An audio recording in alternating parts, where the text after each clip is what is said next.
बिस्मिल्लाहिर्रहमानिर्रहीम। आप लोगों को इस फ़ौजी की मुकम्मल वीडियो दिखाऊंगा, लेकिन मुकम्मल वीडियो दिखाने से पहले आप लोगों को इस वीडियो के बारे में और पाक फ़ौज के बारे में कुछ डिटेल्स और मालूमात फ़राहम करूंगा।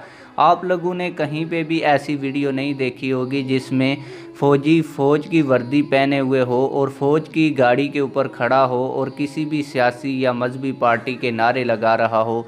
लेकिन ये फ़ौजी अल्लामा हादम हुसैन रिजवी साहब रहमतुल्लाह ताला अलैह के नारे क्यों लगवा रहा है, तो आप लोगों को बताता चलूँ कि अल्लामा हादम हुसैन रिजवी साहब ने इस सदी के अंदर जो नामूस रिसालत, ताजदार ख़त्म नबूवत और जो नामूस रिसालत पे पहरा दिया है, उसकी वजह से चाहे कोई फ़ौज की वर्दी पहना हुआ शख्स हो, हुकूमत के अंदर हो या कहीं पे भी कोई भी जॉब करता हो, उसका तल्लक किसी भी शोबा ज़िंदगी से हो, वो इस नारे से कहीं पे भी नहीं कतराता।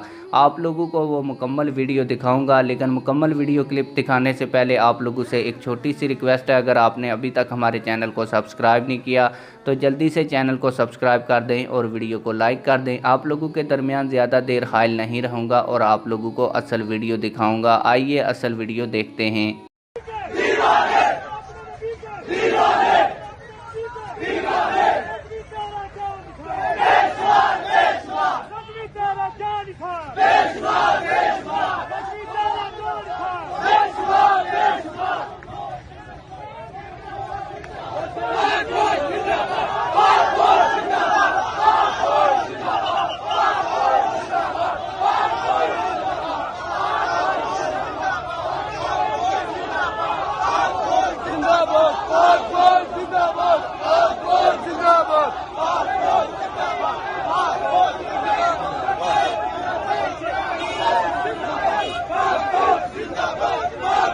जिंदाबाद